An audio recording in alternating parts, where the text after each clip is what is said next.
నమస్కారం. న్యాయ సేవా కార్యక్రమానికి స్వాగతం. ఇవాల్టి మన అంశం ఆస్తి హక్కులు న్యాయ సహాయం. ఈ అంశంపై సలహాలు సూచనలు అందించడానికి మనతో పాటు ఉన్నారు 1వ junior civil judge city civil court Secunderabad Shrimati Bommaraju Priyanka garu, అలాగే న్యాయవాది రాజపక్ష శ్రీనివాస్ గారు. వారికి విలువైన సలహాలు సూచనలు స్వీకరిద్దాం. జడ్జి గారు, ఆస్తులకు సంబంధించి ఎలాంటి చట్టాలు అమల్లో ఉన్నాయి? హిందూ సక్సెషన్ యాక్ట్ ఉందండి యాజ్ ఆఫ్ నౌ. సో దాంట్లో 3 టైప్ ఆఫ్ ప్రాపర్టీస్గా డివైడ్ అవుతాయి. Self acquired property, ancestral property, joint family property. So దాంట్లో basing on the category of the property మనకి ప్రాపర్టీ అనేది పార్టీషన్కి ఎలా ఉంటుంది, ఏముంటుంది అని ఉంటుంది. ఓకే, అంటే వారసత్వంగా వచ్చే ఆస్తుల్ని ఎలా విభజించుకోవాలంటారు? ఇప్పుడు వారసత్వంగా వచ్చిన ఆస్తులని కూడా అంటే ఇట్స్ లైక్ అది క్లాస్ 1, క్లాస్ 2, ఆగ్నెట్స్, కాగ్నెట్స్ అన్నట్టు ఉంటుందండి. సో క్లాస్ 1 హెయిర్స్లో ఎంతమంది ఉంటారు, క్లాస్ 2 ఎలా ఉంటారు, వాళ్ళకి ఎంతమంది ఎవరెవరు వాళ్ళ అంటే వాళ్ళ లీగల్ ఎయిడ్స్ ఎలా ఉన్నారు, basing on that legal AIDS మనము ప్రాపర్టీని పార్టీషన్ చేస్తాము. ఓకే, సో ఇండివిజువల్ షేడ్స్ ఉంటాయి అనమాట. క్లాస్ 1 హెయిర్లో కొంత ఎంట్రీస్ ఉంటాయి. So so children, wife, mother వీళ్ళందరూ క్లాస్ 1. సో వాళ్ళకి ఆ ప్రాపర్టీ ఉంటే సెల్ఫ్ ఎక్వైర్డ్ ఉంటే మాత్రం వాళ్ళకే వెళ్ళిపోతుంది. ఒకవేళ క్లాస్ 1 లో ఎవరు లేకపోతే క్లాస్ 2 హెడ్స్కి వెళ్తుంది. క్లాస్ 2 లో ఎవరెవరు వస్తారు? క్లాస్ 2 లో ఫస్ట్ ఎంట్రీ ఫాదర్ ఉంటుందండి. ఫాదర్, మళ్ళీ బ్రదర్స్, సిస్టర్స్, అలా చాలా ఎంట్రీస్ ఉంటాయి. దాని తర్వాత క్లాస్ 3 ఉండదండి. We have agnates and cognates. Agnates లో ఏంటి అంటే పాల వాళ్ళు అంటాం కదండి, పాలోళ్ళు. సో మన ఫాదర్ సైడ్ దగ్గర నుంచి అంతా వచ్చే దాన్ని ఆగ్నెట్స్ అంటాము. దాని తర్వాత కాగ్నెట్స్ మదర్ సైడ్. దాని తర్వాత ఒకవేళ వాళ్ళు కూడా ఇవ్వలేకపోతే స్టేట్కి వెళ్ళిపోతుంది ప్రాపర్టీ. స్టేట్కి వెళ్ళిపోతుంది ప్రాపర్టీ ఒకవేళ. ఓకే లాయర్ గారు, అలాగే వారసత్వపు ఆస్తులపై ఎలాంటి హక్కులు ఉంటాయి? మరి ఇప్పుడు ఆస్తులపై అంటే బేసికలీ ఒక యాన్సెస్ట్రల్ ప్రాపర్టీ నుండి వచ్చే ఆస్తులు ఏవైతే ఉంటాయో అది బై వే ఆఫ్ విల్ ఉంటుంది. ఒకవేళ సెల్ఫ్ అక్వైర్డ్ ప్రాపర్టీ ఉందనుకోండి పర్సన్ది, he is at his own liberty to write will on any other person. అంటే ఒక ఫ్యామిలీ వాళ్ళే కాకుండా ఒక థర్డ్ పర్సన్ లేదా ఒక ఇన్స్టిట్యూషన్. పర్టికులర్ గా వారసత్వపు ఆస్తులకు సంబంధించి ఒక ఇంటి యజమాని మరణించినప్పుడు అవి ఎలా పంచుకోవాలంటారు కింద వాళ్ళంతా? అంటే బాగా పరిష్కారం ఎలా ఉంటుంది? అప్పుడు ఒకవేళ ఆ ఇంటి యజమాని అనే అతను ఒకవేళ వీలునామా రాసి నింటే, సో అప్పుడు ఆ వీలునామా ప్రకారంగా ఎవరికైతే ఆ ఆస్తి ఆయన వీలునామాలో ఆ పేరు వాళ్ళకి ఇస్తారో వాళ్లకు ఆ ఆస్తి పైన హక్కు వస్తుంది. ఇన్ కేసు ఒకవేళ వీలునామా లేని పక్షంలో డైడ్ ఇన్ స్టేట్ అంటారు. సో అది follow on to that legal heirs ఉంటుందన్నమాట. ఎవరైతే ఆయన తర్వాత ఆయనకు సంబంధించిన వ్యక్తులు ఉన్నారో లీగల్ హైయర్స్ వాళ్ళందరికీ కూడా ప్రాపర్టీ వెళ్తుందన్నమాట. ఓకే, ఒక కాల్ తీసుకుందాం అండి. గుంటూరు నుంచి చిట్టిబాబు గారు. హలో.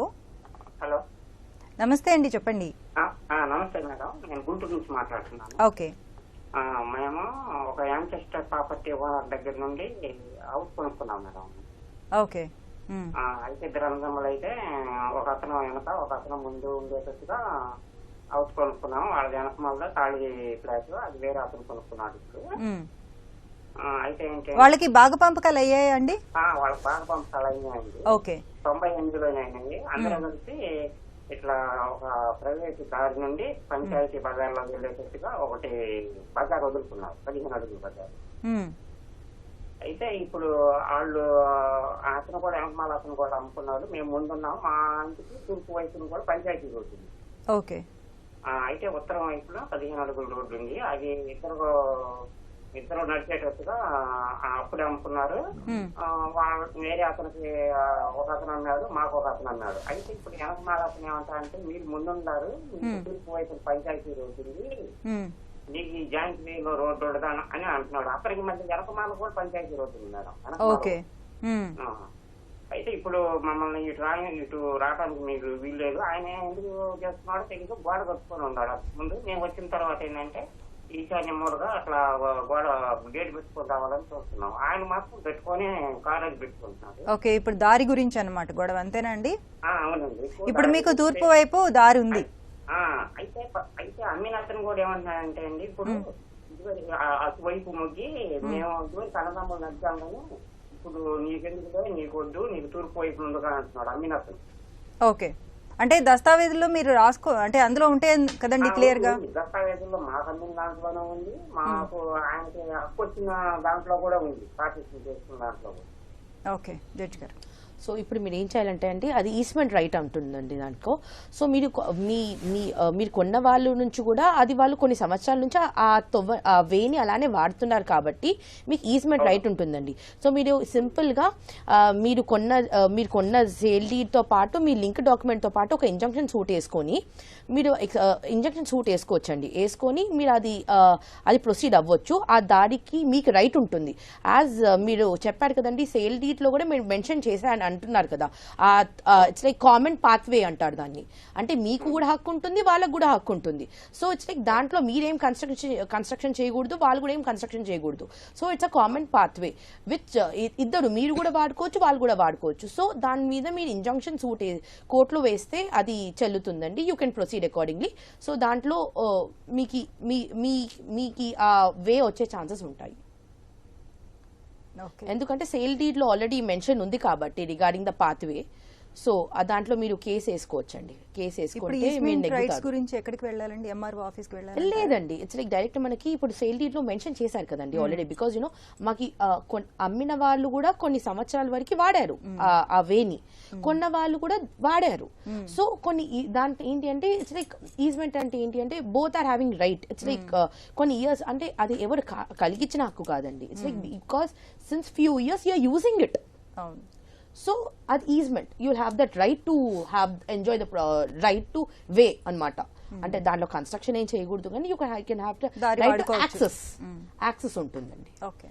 సో ఇంజంక్షన్ సూట్ వేసుకుంటే తను హీ కెన్ ప్రొసీడ్ అకార్డింగ్లీ. మరో కాల్ తీసుకుందాం అండి. వరంగల్ నుంచి వీర బ్రహ్మేంద్రచారి గారు. హలో హలో హలో ఉన్నామండి. నమస్తే అండి, చెప్పండి. నమస్తే అండి, చెప్పండి. హలో చారి గారు, మీ సమస్య ఏంటో చెప్పండి. మీకు చెప్పండిరా ఇప్పుడు? అవునండి, నేను రిటైర్డ్ టీచర్ను. నాకు 4 కొడుకులు, ఒక బిడ్డ. ఓకే. మా నాన్న నుండి ఒక 20 గుంటల ఆస్తి వచ్చింది. నేను కొంత సంపాదించిన. అయితే అందరికి పెళ్లిళ్ళు అయినాయి. ఓకే. ఈ 3వ కోడలు నాపై 2011 నుండి మహిళా పోలీస్ స్టేషన్ లో కేసు పెట్టుకుంటూ నాకు ఆస్తి పంచేయాలి, నీకు సంబంధం లేదని వాళ్ళతోనే అరాచ్మెంట్ చేయించుకుంటూ 2011 నుండి ఇప్పటి వరకు చేసిందండి. ఏం కేసు వేశారండి? అయితే మహిళా పోలీస్ స్టేషన్ లో పోతే వాళ్ళు ఏమంటారు, ఆమెకు ఆస్తి పంచేయమంటారు. నన్ను ఎవరు కేర్ చేయట్లేదు, కొట్టించింది కూడా. ఓకే. అయితే అప్పులు చేసింది కొన్ని. ఆ అప్పులు తీరాలంటే ఈ ఆస్తి పంచేయాలని పెద్ద మనుషులు పోలీసులు నన్ను హరాస్మెంట్ చేస్తాను. అయితే నేను ఒక కాగితం రాసిచ్చిన వాళ్ళకు ఒక కాగితం రాసిచ్చిన, ఏమని ఆస్తికి ఇది అని ఇచ్చిన, బలవంతం చేస్తే తర్వాత మొన్న 4వ తారీఖు, పోయిన నెల 4వ తారీఖు వకీల్తోని వీలునామా రాయించిన. నన్ను మంచిగా చూసుకున్న వాళ్ళకే ఈ ఆస్తి, లేకపోయినంటే దాన ధర్మాలు చేస్తాను అంటే ఈ వీలునామా ఏమన్నా రిజిస్టర్ చేయాలనా, ఎవరికన్నా ఇవ్వాలనా, ఏం చేయాలని. ఈ వీలునామా మీరు సంపాదించిన ఆస్తుల మీద రాశారా లేకపోతే? నేను సంపాదించింది, మా నాన్న సంపాదించిన వాళ్ళకి ఇచ్చేసిన. Okay okay. మీ ఆస్తి మీద మాత్రం రాశారు. నేను భార్య భర్తలు ఉన్న రోజులు మాకే ఉండాలి, మమ్మల్ని చూసుకున్న వాళ్ళకే ఆస్తి అని రాసి ఇచ్చిన. ఓకే. అయితే దాన్ని ఏమైనా రిజిస్టర్ చేయాలనా, కోర్టుకు పంపాలనా, ఎట్లా చేయాలనేది చెప్పండి. తప్పకుండా అండి. అంటే 2 రకాల వీలునామాలు ఉంటాయి. ఒకటి రిజిస్టర్డ్ ఉంటుంది, ఇంకోటి నేనేం చేయాలి? మీరు అవసరమైతే మీరు రిజిస్టర్ కూడా చేసుకోవచ్చు. రిజిస్టర్ కాని పక్షంలో కూడా ఇబ్బంది ఏం లేదు. అది మీకు రిజిస్ట్రేషన్ ఆఫీస్లో ఉంటుందండి. అక్కడికి వెళ్ళేసి మీరు చేసుకోవాల్సి ఉంటుంది. ఆ కన్సర్న్డ్ మీ పర్టికులర్ ఎక్కడైతే మీ ల్యాండ్, మీ భూమి ఎక్కడైతే వస్తుందో దానికి సంబంధిత రిజిస్ట్రేషన్ ఆఫీస్ అన్నది ఉంటుంది. అక్కడ వెళ్ళి మీరు రిజిస్టర్ చేసుకోవచ్చు. ఇంకొకటి మీరు ఏదైతే వీలునామా రాసినారో అది మిమ్మల్ని ఎవరు చూసుకుంటారు అన్నది అది మీరు స్పెసిఫిక్గా మెన్షన్ చేయాల్సి ఉంటుందండి. నాకు ఇంతమంది పిల్లలు ఉన్నారు, దీంట్లో నాకు ఎవరు చూసుకుంటే నాకు వాళ్ళకి నా ఆస్తి చెందుతుంది అన్నది క్లియర్గా మెన్షన్ చేసుకుంటూ అక్కడ మీరు మీ సంబంధిత ఏరియాలో ఉన్న ఎవరన్నా ఒక లాయర్ గారిని సంప్రదించి మీరు అక్కడ ఆయనతో పక్కాగా పగడబందీగా ఒక వీలునామా రాయించుకొని అది రిజిస్టర్ చేసేయండి. రిజిస్ట్రేషన్ చేసుకుంటే మీకు పక్కాగా ఉంటుందన్నమాట. మళ్ళీ మీరు ఫ్యూచర్లో ఒకవేళ ఈ వీలునామా చేంజ్ చేయాలనుకున్న పక్షంలో కూడా మళ్ళీ మీరు చేంజ్ చేసుకోవచ్చు. మళ్ళీ ఇతరులకు ఎవరిపైన ఏదైనా కూడా లేటెస్ట్గా ఉన్న వీలునామా అది అమల్లోకి వస్తుంది. అదే అండి. ఒకవేళ వీలునామా రిజిస్టర్ చేయకపోతే ఏమైనా ఇబ్బంది సార్? మేము చనిపోయినాక ఇబ్బంది ఏం లేదు సార్, ఇబ్బంది ఏం లేదు. మరి అట్లా వకీల్తో రాయించిన వకీల్తో అంటే రాయించింది పగడబందీగా రాసేయండి. తర్వాత మీరు ఒకవేళ సీల్ చేసి ఇంట్లో పెట్టిన అదేనండి నోటీస్ పంపిన ఇక్కడ చూసుకున్న నా తదనంతరం ఆస్తి ఇవ్వబడుతుంది. మళ్ళీ మీరు తర్వాత కూడా వీలునామా చేంజ్ చేసుకొని ఎవరైతే మిమ్మల్ని చూసుకున్నారో కరెక్ట్ గా మంచిగా చూసుకున్నారో వాళ్ళ పేరు మీద కూడా మీరు వీలునామా రాస్తే మొదట రాసిన వీలునామా అన్నది అది చెల్లకుండగా కొత్తగా రాసిన వీలునామా అమల్లోకి వస్తుందండి. అంటే తప్పనిసరి రిజిస్టర్ అవసరమా సార్? అవసరం లేదు, రిజిస్ట్రేషన్ చేయాలన్నది ఏం అవసరం లేదు. చేసుకుంటే మంచిది, చేయకపోయినా కూడా ఇబ్బంది ఏం లేదు మీకు. మరి కాల్ తీసుకుందాం అండి. గద్వాల్ నుంచి నిర్మలమ్మ గారు. హలో హలో, చెప్పండి నిర్మలమ్మ గారు. 33 ఏళ్ళ నుంచి 3 ఎకరాల పొలం మా అధీనంలోనే ఉంది. ఓకే. దాంట్లో ఒక ఎకరా మా మధ్య తన పేరు మీద చేయించుకొని వేరే వాళ్ళ కాగితం రిజిస్టర్ చేయించిండు. మీ ఆస్తిని? కోర్టులో ఉంది ఇది. కోర్టులో ఉంది, మా పేరు మీద కాలేదు, పొలం మా పేరు మీద రాలేదు. ఓకే. కోర్టులో కేసు చేసినాము, పార్టిషన్ దావా. అయితే ఆయన అంతా అమ్ముకుంటున్నాడు. ఓకే. ఈ పొలం ఎక్కడి నుంచి వచ్చిందమ్మా 3 ఎకరాలు? అది మా పెద్దల ఆస్తి. పెద్దల ఆస్తి పిత్రాస్తి. అంటే అది మీ అత్తగారిదా మీ మామగారిదా అమ్మా? మా అత్తమామది. ఎవరిదమ్మా? మా మామది. మామగారిది. ఓకే. బాగా పంపకాలు అవ్వలేదా 3 ఎకరాల్లో?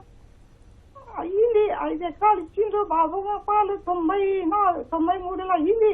కానీ మా పేరు మీద చేయలేదు మా మామ. అయితే ఆయన మళ్ళీ తండ్రి దగ్గరికి ఆయన పేరు మీద చేసుకొని అమ్మేస్తున్నాడు. నేను కోర్టులో పెట్టిన. ఓకే. కోర్టులో పెడితే కూడా అమ్ముతున్నాడు. ఓకే. లాయర్ గారు. అమ్మా ఇప్పుడు మీకు ఏదైతే మీ అత్తగారి తరఫుకి వెళ్ళి వచ్చిన ప్రాపర్టీ ఉందో దానికి సంబంధించి మీరు ఫస్ట్ కోర్టును ఆశ్రయించండి. ఇప్పుడు ఏదైతే ఆల్రెడీ కోర్టులో కేసు వేశారండి. పార్టిషన్ సూట్ పెండింగ్ ఉండగా కూడా అమ్ముకుంటుండమ్మా. అయితే మీరు అది ఆయనకు అమ్మనికే హక్కు లేదు అనుకుంటా కోర్టుని మళ్ళీ ఇంకో సూట్ ద్వారా మీరు ఆశ్రయించి, ఇంకోటి ఏంటంటే సూట్ పెండింగ్ ఉండంగా కూడా ఈయన ఈ విధంగా చేస్తున్నాడు అన్నది మీరు ఒకటి పోలీస్ కంప్లైంట్ కూడా ఇవ్వచ్చమ్మా. పోలీస్ వాళ్ళ ఆశ్రయం కూడా తీసుకోవచ్చు మీరు. మరో కాల్ తీసుకుందాం అండి. అరుణ్ కుమార్ గారు ప్రకాశం జిల్లా నుంచి. హలో. హలో, నమస్తే మేడం. నమస్తే అమ్మా, చెప్పండి. మా నాన్నగారు చనిపోయారండి. చెప్పండి. హలో, చెప్పండి, వినిపిస్తోంది. మా నాన్నగారు చనిపోయారండి. చనిపోయినప్పుడు వీలునామా ఏమి రాయలేదు మాకు. ఓకే. తమ్ముడు ఉన్నాడండి, వాడు నా మీద అరెస్ట్ చేస్తున్నాడు. ఇంటికి తాళాలు కూడా వేసేస్తే పోలీసు ద్వారా తాళాలు తీపిచ్చాను. ఇప్పుడేమో ఉన్న ఆస్తి కూడా మీకు రానివ్వనని చెప్పేసి అర్థం తిరుగుతున్నాడు మేడం. ఓకే. ఈ ఆస్తి ఎక్కడి నుంచి వచ్చిందమ్మా మీ నాన్నగారికి? మా నాన్నగారికి వాళ్ళ నాన్న వాళ్ళ తాతల ఆస్తులు మేడం. ఓకే. ఆ ఇల్లు ఏమో అమ్మగారి పేరు మీద ఉంది. ఇద్దరు నేనే చూశాను కాబట్టి ఆ ఇల్లు నాకు ఇచ్చారు మేడం. ఇప్పుడు మీ అమ్మగారు ఉన్నారా అమ్మా? లేదండి, అందరూ చనిపోయారు. నాకు భర్త లేడు, కొడుకు కూడా చనిపోయాడు మేడం. నేను ఒక్కదాన్నే, కూతురు ఉంది మేడం. మీ అమ్మగారు మీ పేరు మీద రాశారా ఇల్లు ఏమన్నా? రాయలేదు మేడం. ఓకే అమ్మ, మీరు ఇమీడియట్లీ ఒక పార్టీషన్ సూట్ వేసుకోండి అమ్మా. పార్టీషన్ సూట్ వేస్తూ ఎన్ని ప్రాపర్టీస్ అయితే మీ అమ్మగారు నాన్నగారి పేరు మీద ఉన్నాయో అవన్నీ చూపిస్తూ పార్టీషన్ సూట్ వేయండి. సో మీరు చెప్పినట్టుగా మీరు మీ బ్రదర్ ఇద్దరే లీగల్ ఎయిడ్స్ కాబట్టి ఆ ప్రాపర్టీని మీ బ్రదర్ కి ఈక్వల్ గా డిస్ట్రిబ్యూట్ అవుతుంది. సో ఇమీడియట్లీ ఒక మంచి లాయర్ ని కన్సల్ట్ అయ్యి ఒక పార్టీషన్ సూట్ వేసుకోండి అమ్మా. ఇల్లు కూడా పడగొడతానంటున్నారు మేడం. అదేమా, అదంతా వాళ్ళు ఫర్దర్ స్టెప్స్ ముందుకు ప్రొసీడ్ అయ్యే ముందే మీరు ఒక్కసారి పార్టీషన్ సూట్ వేసేసుకోండి. పార్టీషన్ సూట్ వేస్తే మీకు కూడా హక్కులు ఉంటాయి. సో మీ ఆ ప్రాపర్టీ అనేది ఈక్వల్ గా డిస్ట్రిబ్యూట్ అవుతుంది. త్రూ కోర్ట్ చేసుకోండి. పార్టీషన్ సూట్ వేస్తుంది. జడ్జి గారు, ఈవిడికి మ్యారేజ్ అయింది కానీ పిల్లలు లేరు అని చెప్పారు. హస్బెండ్ కూడా లేరు, పిల్లలు లేరు, పాప ఉందని చెప్పారు కదండి. ఓకే. సో ఇర్రెస్పెక్టివ్ ఆఫ్ దీనికి పిల్లలు ఉన్నా లేకున్నా ఏం సంబంధం లేదండి. It's like she'll be having a right. Okay. మరో కాల్ తీసుకుందాం అండి. హలో. ఖమ్మం నుంచి సంతోష్ కుమార్ గారు. సంతోష్ కుమార్ గారు నమస్తే అండి, చెప్పండి. Madam good morning. Good morning అండి. మేడం నేను ఖమ్మం నుంచి మేడం. ఓకే. అయితే చిన్న ఇష్యూ మేడం. ఇప్పుడు మా 4 కొడుకులు మేడం. ఓకే. అయితే మా అంటే బాయిలు అవుతారు కదా మేడం నాకు, బాబాయిలు పెదనాన్నలు. అవును. వాళ్ళు ఏం చేస్తారంటే ఇప్పుడు మా తాతగారి మీద ఉన్న పొలము వేరే వాళ్ళ తమ్ముడు కొడుకు పేరు మీద ఆయన ఎక్కించుకున్నాడు మేడం విఆర్ఓలతోటి. ఓకే. దీనికి ఎలా మేడం, ఆయన ఇప్పుడు కుల పంచాయతీ అవి పెట్టించి ఎందుకు ఎక్కించారంటే ఏదేదో రీజన్ చెప్తున్నాడు మేడం. అంటే అది ఎవరి పేరు మీద ఉందండి? ఆస్తి ఎవరి పేరు మీద ఉంది అసలు? మా తాతగారి పేరు మీద. ఓకే. మీ తాతగారు ఉన్నారా ఇప్పుడు? లేదు మేడం, చనిపోయారు. ఆయనకి ఎంతమంది పిల్లలండి? Madam 4 madam. 4 ఇప్పుడు అంటే ఆయనకి సంబంధం లేదు, మా తాతగారి తమ్ముడు కొడుకు పేరు మీద ఆయన ఎక్కించుకున్నాడు మేడం, మాకు తెలియకుండా. ఓకే. మీ 4కి తెలియకుండా మీ తాతగారి తమ్ముడు కొడుకు ఆస్తుల్లో వాటా తీసుకున్నారు. అవునవును మేడం. ఓకే. జడ్జి గారు. అమ్మ దీంట్లో ఇది యాక్చువల్లీ మీరు కోర్టులో ఒక కేసు వేస్తూ ఫస్ట్ ఏం చెప్పాలి అంటే ఫస్ట్ మీ తాతగారి పేరు మీద ఉన్న డాక్యుమెంట్స్ సెక్యూర్ చేసుకోండి అమ్మా. తీసుకొని ఇది ఇలా ఇల్లీగల్గా ఇలా ఏది మ్యూటేషన్ చేసుకున్నారు మా ప్రాపర్టీని అన్నట్టు ఒక కేసు వేసుకోండి ఇమీడియట్గా. సో అది క్యాన్సిలేషన్ కూడా అడగండి ఒకవేళ అది మన డాక్యుమెంట్ అయితే గిట్లా ఏంటి అది మ్యూటేషన్ అయిపోయేదాకా ఫర్దర్ ఏమైనా డాక్యుమెంట్ అయితే కూడా ఆ డాక్యుమెంట్స్ కూడా మీరు క్యాన్సిల్ చేయమని అడగొచ్చు. సో ఇమీడియట్లీ మీరు ఒక సూట్ ఫైల్ చేయండి అండ్ చెప్పండి క్లియర్గా ఏంటి ఇది మా తాతగారి ఆస్తి, ఇంత ఉంది మా ఆస్తి, దాని తర్వాత మేము ఇంతమంది బ్రదర్స్ ఉన్నాము, కానీ ఏది మా తాతగారి తమ్ముడు మా బాబాయ్ వాళ్ళ కొడుకు ఎవరో చెప్పారు కదండి, వాళ్ళు ఇల్లీగల్గా మాకు తెలియకుండా ప్రాపర్టీని వాళ్ళ పేరు మీద మ్యూటేట్ చేసుకున్నారు కాబట్టి అది క్యాన్సిల్ చేస్తూ మా ప్రాపర్టీ మాకు ఇవ్వండి అన్నట్టు మీరు ఒక కేసు వేసుకోవచ్చమ్మా. ఇమీడియట్గా కేసు ఎంఆర్ఓ గారి దగ్గరికి పిలిపించాం మేడం ఆయన్ని. ఓకే. అయితే తను రావట్లేదు.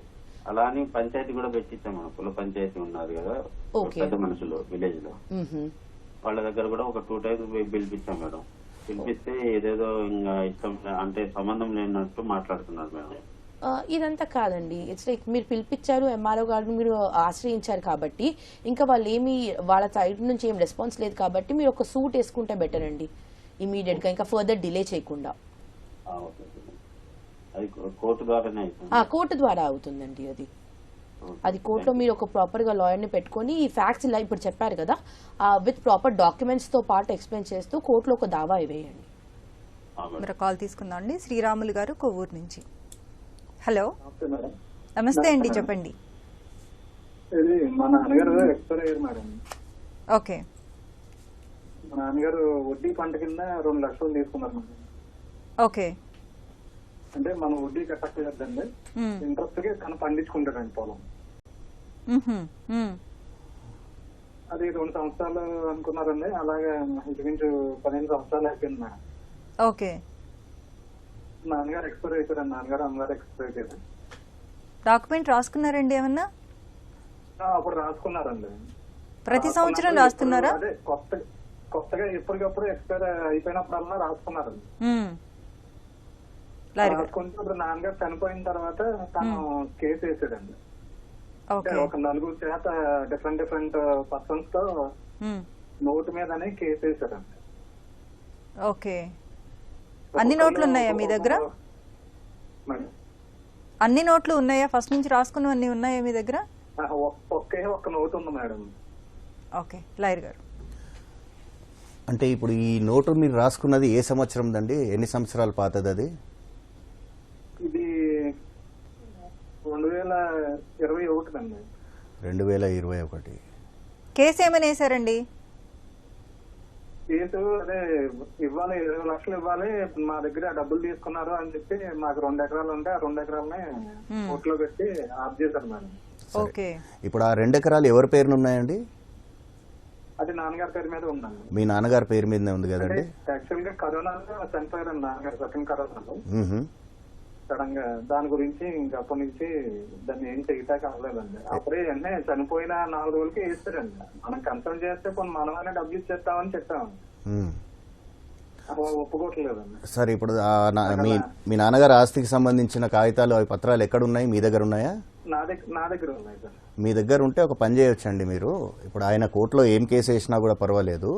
ఇది మీరు లీగల్ ఎయిర్గా ఒక లీగల్ ఎయిర్ సర్టిఫికేట్ కోసం అప్లై చేసుకున్నారా మీరు కోర్టు ద్వారా? అప్లై చేసుకున్నాను. వచ్చిందండి మీకు? వచ్చిందండి. దాన్ని బేస్ చేసుకుంటూ ఈ ప్రాపర్టీకి మీరు అని చెప్పేసి దాని మీద ఒక ఇంజంక్షన్ సూట్ వెయ్యండి. ఇది చెల్లదు అని చెప్పేసి, ఎందుకంటే మీ నాన్నగారు అప్పుడు ఇచ్చిన దానికి అది చెల్లుబాటు అయిపోయింది, ఇది చెల్లదు, ఇది 2021లో జరిగింది అని చెప్పేసి మీరు కోర్టులో వేసుకొని చేయొచ్చండి. మీరు సపరేట్గా ఒక సూట్ వేసుకోండి. హైదరాబాద్ నుంచి దేవయ్య గారు. హలో హలో మేడం నమస్కారం. నమస్తే అండి, చెప్పండి. నేను కాచిగూడ అంబర్పేట నుంచి దేవయ్య మాట్లాడుతున్నా మేడం. ఓకే అండి. మేడం మా డాడీకి 2 భార్యలు మేడం. నేను ఫస్ట్ భార్య కొడుకుని. ఓకే. అయితే నేను ఒకటే కొడుకుని. మా అమ్మ మా డాడీ నేను చిన్నగా ఉన్నప్పుడే 3 నెలల లోపల గొడవడి మా అమ్మని కొడితే చనిపోయింది మేడం. అమ్మ చనిపోయింది. అయితే నన్ను చూడలేదు, ఎవరికన్నా అమ్మేస్తాం ఇచ్చేస్తామంటే మా మేనమ్మ తీసుకొచ్చి నన్ను చాడుకున్నాడు. ఓకే. అమ్మమ్మ వాళ్ళు ఉండే ఊర్లో. అయితే మా డాడీ నన్ను చూడలేదు, వేరే మ్యారేజ్ చేసుకున్నాడు. ఓకే. చేసుకున్నాక ఆయన కొడుకు లేరు, 4 ఆడపిల్లలు. 4 ఆడపిల్ల అయినాక ఆయన దుబాయ్ వెళ్ళిపోయాడు మేడం. ఓకే. దుబాయ్ వెళ్ళిపోయి 25 సంవత్సరాల తర్వాత వచ్చేడు. అయితే నేను అప్పటికి 10-12 ఏళ్ళు ఉన్నాను. అప్పటిదాకా మా డాడీ ఎవరో తెలియదు. ఇక వచ్చిండు, నన్ను ఏం చూడలేదు, అప్పటిదాకా ఏం చూడలేదు. వచ్చినాక ఒకసారి కలిసినాను. కలిస్తే ఇక నా దగ్గరికి వస్తుండే పోతుండే మా మేనమ్మ బిడ్డని ఇచ్చి నాకు మ్యారేజ్ చేసినాడు. ఓకే. నేను మా అమ్మమ్మ వాళ్ళ ఊర్లోనే మా మేనమ్మ చదివాను. నన్ను మ్యారేజ్ చేసినాక నన్ను పక్కకు ఉంచారు, కిరాయిలు ఇచ్చి పక్కకు ఉంచారు. ఇప్పుడు సమస్య ఏంటండి? సమస్య ఇప్పుడు మా డాడీ వాళ్ళకు కొంచెం ఇల్లు కొంచెం ఆస్తి ఉంది. అయితే వాళ్ళు ఆడపిల్లలు 4 బిడ్డల మ్యారేజ్ చేసేసిండు. ఓకే. నాకేమన్నా ఆస్తి ఇవ్వమంటే వాళ్ళు కొంచెం గొడవలు పడ్డారు ఇవ్వమని. ఇప్పుడు మా డాడీ చనిపోయాడు, మళ్ళీ చేసుకునేమో చనిపోయింది. ఇప్పుడు కొంచెం ఆస్తి ఇల్లు ఉంది, నాకు ఇవ్వమంటే ఇవ్వట్లేదు మేడం. ఈ ఆస్తి ఇల్లు ఎవరి పేరు మీద ఉందండి? మా డాడీ పేరు మీద ఉంది. మా నాన్నమ్మ సంపాదించింది, మా తాత సంపాదించిన ఇల్లు అది. ఓకే జడ్జి గారు. ఓకే అండి. సో మీ నాన్న బతుకున్నప్పుడు ఏమైనా వీలునామా రాశారా అండి? ఏం రాలేదు మేడం. ఎప్పుడు పిల్లలు ఉన్నారో గొడవ పడుతున్నారో అని చెప్పేవాడు. ఓకే అండి. వాడు చనిపోయాడు. ఇప్పుడు ఆయన భార్య కూడా చనిపోయింది లేదు. అంటే నాకు వచ్చేవాడు పోయేవాడు అంతా చేసేవాడు. ఆడపిల్లలు కూడా నాకు ఎప్పుడు వస్తారు పోతారు. ఈ మధ్యలో ఇక మా డాడీ చనిపోయినప్పుడు నాకు చెప్పలేదు. నాకు వేరే దారి తెలిస్తే నేను పోయినాను. పోయేవారికే సగం దూరం తీసుకెళ్లినారు. అయినా చావు చేశాం. ఇక నన్ను అక్కడ ఉండక నేను ఇక్కడ వచ్చి సాగు దినాలు ఇక్కడ చేసుకున్న హైదరాబాద్ లో. అప్పటి నుంచి వాళ్ళు మాట్లాడలేదు. నేను ఇల్లు గిట్లా అడిగితే మేమెందుకు ఇస్తాం నీకు అంటున్నారు మేడం. లేదండి, అది మీరు చెప్పినట్టుగా అది మీ తాత నాన్నమ్మ వాళ్ళ ఆస్తి కాబట్టి మీకు కూడా హక్కు ఉంటుందండి. మీతో పాటు ఆ అమ్మాయి వాళ్ళకు కూడా హక్కు ఉంటుంది. సో మీరు ఒక కోర్టుని ఆశ్రయించి ఒక పార్టీషన్ సూట్, ఒక పార్టీషన్ దావా వేస్తే మీకు మీ ఆ ప్రాపర్టీలో రైట్ మీకు ఉంటుందండి. కోర్టుకి వెళ్ళాలండి. కోర్టుకి వెళ్ళాలి, లాయర్ దాకా కోర్టుకి వెళ్ళి మీరు కేసు వేస్తే అది ప్రాపర్ గా ఉంటుంది. అది వీలునామా ఏమీ రాయలేదు కదండి. వీలునామా ఏం రాయలేదు కదండి. బట్ యూనో అందరికి వాటా వస్తుంది. 4 అమ్మాయిలతో పాటు ఈ అబ్బాయి కూడా వాటా వస్తుంది. మొత్తం 5 వాటాలు వస్తాయి. ఓకే, మరో కాల్ తీసుకుందాం అండి. గుంటూరు నుంచి శ్రీనివాస్ గారు. హలో శ్రీనివాస్ గారు, నమస్తే అండి, చెప్పండి. శ్రీనివాస్ గారు నమస్తే అండి, చెప్పండి. ఇది ఒక చిన్న సివిల్ కేసు విషయం మీతో మాట్లాడుతున్నాను. ఓకే, చెప్పండి. హలో చెప్పండి, వినిపిస్తుంది శ్రీనివాస్ గారు. మీ టీవీ వాల్యూమ్ తగ్గించండి, మ్యూట్ లో పెట్టేసేయండి. శ్రీనివాస్ గారు, హలో. కరీంనగర్ నుంచి రాజు గారు. హలో మేడం, నమస్తే. నమస్తే అండి, చెప్పండి. మేడం, మా అత్తమ్మ వాళ్ళ ఆస్తి ఉంది కదా మేడం. మీ అత్తమ్మ అంటే నేను తెలియజేసుకున్నాం మేడం. మా కూతురు వాళ్ళ అమ్మ. ఓకే. 3 అమ్మాయిలు మేడం. మీకు 2 అమ్మాయిలు పెళ్లి కావాలి మేడం. ఓకే. మా అత్తమ్మ మా ఉన్నారు, వాళ్ళ కూతురులు ముగ్గురు. అప్పుడప్పుడు వచ్చి కొంచెం హెరాస్మెంట్ చేసింది మేడం, ఈ ఆస్తి మాది అన్నట్టుగా. ఇప్పుడు ముగ్గురు మా మరదలు ఇద్దరు ఉన్నారు, ఇంకా వాళ్ళ పెళ్లి చేయాలి. ఓకే, వాళ్ళకి ఏమైనా అధికారం ఉంటుందా మేడం ఆ ఆస్తి మీద? ఓకే, అంటే మీ వైఫ్ వాళ్ళ మేనత్త వచ్చి గొడవ చేస్తున్నారు అంతేనండి? అవును మేడం, అవును. ఓకే, ఆ ప్రాపర్టీ ఎవరి నుంచి వచ్చింది మీకు? వాళ్ళకి మీ అత్తమ్మ వాళ్ళకి ఆ ప్రాపర్టీ ఎక్కడి నుంచి వచ్చిందండి? మా అత్తమ్మ వాళ్ళ అత్తమ్మ నాన్న. నాకు అర్థమైందండి, మీ అత్తమ్మ వాళ్ళ అమ్మకి నాన్నకి ఆ ప్రాపర్టీ ఎక్కడి నుంచి వచ్చింది? వాళ్ళ తాతల మేడం, వాళ్ళ తాతల ఆస్తి అంతే కదా. బాగా పంపకాలు ఏం జరుపుకోలేదా? ఏం జరుపుకోలేదు మేడం, ఒక్కడే కొడుకు ముగ్గురు కూతుర్లు అన్నట్టు. ఓకే, సో ఇప్పుడు కూతుర్లు వచ్చి వాటా అడుగుతున్నారు అంతే కదండి? అప్పుడప్పుడు కొంచెం హెరాస్మెంట్ చేస్తున్నారు మేడం. ఇప్పుడు ముగ్గురు మన్మరాలు ఉన్నారు ఇప్పుడు ఈమెకు. ఓకే, వీళ్ళ పెళ్లి కూడా చేయాలి కదా, మరి వీళ్ళకి ఏమన్నా ఉంటుందా, వాళ్ళకి ఉంటుందా? జడ్జి గారు. అమ్మా, మీరు చెప్పినట్టుగా వాళ్ళకు కూడా వాటా ఉంటుంది, అట్ ద సేమ్ టైం మీకు కూడా వాటా ఉంటుంది యాక్చువల్లీ. సో మీ అత్తమ్మ వాళ్ళ ఎంతమంది ఉన్నారో ఆ 3 వాటాలు అవుతాయి. మీ అత్తమ్మకు ఒక వాటా వస్తుంది, మీ అత్తమ్మ వాటాల నుంచి మీకు వస్తుంది. ఓకే అండి, అంటే ఇప్పుడు వాళ్ళకి మీరు చెప్పినట్టుగా మీ అత్తమ్మ వాళ్ళకి ఎంతమంది సిస్టర్స్ ఉన్నారో వాళ్ళకి కూడా వాటాలు వస్తాయండి. మీ అత్తమ్మకు ఒక వాటా వస్తుంది, ఆ వాటా నుంచి మీకు వస్తుంది. అందులో ఇంకొక ప్రాబ్లం ఏంటంటే ఈ అత్తమ్మ వాళ్ళు అంటే ఈ వీళ్ళ మిసెస్ వాళ్ళ అత్తగారు ఆడపడుచులు వచ్చి ఆస్తి మీద అడుగుతున్నారు హక్కులు. ఓకే, సో అంటే వీళ్ళ మామగారు ఉన్నారు కదండి, వీళ్ళ మామగారు చెల్లెళ్ళు వచ్చి ఆస్తి పంపకాలు అడుగుతున్నారు. అంటే ఆడపడుచు వాళ్ళకి కూడా వాటా ఉంటుంది, అమ్మాయిలకు వాటా ఉంటుంది కదండి. వాళ్ళు ఎంతమంది అండి? వాళ్ళు ముగ్గురు మేడం, వాళ్ళ పెళ్లి అయిపోయినా వాళ్ళ పెళ్లి 20 ఏళ్ళు అయితే మేడం. ఓకే, వాళ్ళు ముగ్గురు ఉన్నారు. సో ఆ ముగ్గురు ఇప్పుడు వచ్చి వాటా అడుగుతున్నారండి, బాగా పంపకాలు చేసుకోలేదు కాబట్టి ఉంటుందండి. సో వాళ్ళ ముగ్గురు ప్లస్ వీళ్ళ ముగ్గురు వీళ్ళ అత్తగారు మొత్తం 7గురికి. లేదు, ఇప్పుడు ఏంటి అంటే ఇప్పుడు వాళ్ళకి ముగ్గురు ఉన్నారు కదా, అయితే వాళ్ళ బ్రదర్ ఎంతమంది ఉంటే సిస్టర్స్ వాళ్ళకి ఈక్వల్ గా వస్తుంది షేర్. ఇప్పుడు 5 మెంబర్స్ ఉన్నారు అనుకోండి, 1/5 షేర్. ఓకే, సో వీళ్ళ అత్తమ్మకు ఒక షేర్ వస్తుంది, వీళ్ళ ఆ షేర్ వీళ్ళకి వస్తుంది. ఓకే, సో అది విన్నారా అండి? హలో శ్రీనివాస్ గారు. ఓకే, సో ఇప్పుడు మొత్తం ఆ ముగ్గురు ప్లస్ వాళ్ళ మామగారు ఉన్నారు, 4 ఉన్నారు. ఆ 4కి 4 భాగాలు చేస్తే ఎంతమంది అయితే చిల్డ్రన్ ఉన్నారండి, ఒక పేరెంట్స్ కి ఇంతమంది 5 చిల్డ్రన్ ఉన్నారు. ఆ 5 చిల్డ్రన్ కి ఇర్రెస్పెక్ట్ ఆఫ్ సన్ ఆర్ డాటర్ అందరికి ఈక్వల్ షేర్ వస్తుంది. సో వీరే చెప్పిన వర్జన్ ఏంటి, దాంట్లో వీళ్ళ అత్తమ్మ ఒక్కడు కదా, తనకి 1 షేర్ వస్తుంది, ఒక వాటా వస్తుంది, ఆ వాటా నుంచి వీళ్ళకి వస్తుంది. ఓకే, సో మళ్ళీ వీళ్ళ అత్తమ్మ కాకుండా ఇంకెవరు ఉంటే మళ్ళీ వాళ్ళకి కూడా ఇంకొక వాటా వెళ్తుందండి. సో ఎంతమంది ఉంటే ఎంతమంది. Okay, thank you so much అండి. ఇప్పటివరకు మనం ఆస్తి హక్కులు న్యాయ సహాయం అంశంపై సలహాలు సూచనలు స్వీకరించాం. వచ్చే శనివారం 9:30 న్యాయ సేవ కార్యక్రమంలో మళ్ళీ కలుసుకుందాం. అంతవరకు సెలవు, నమస్కారం.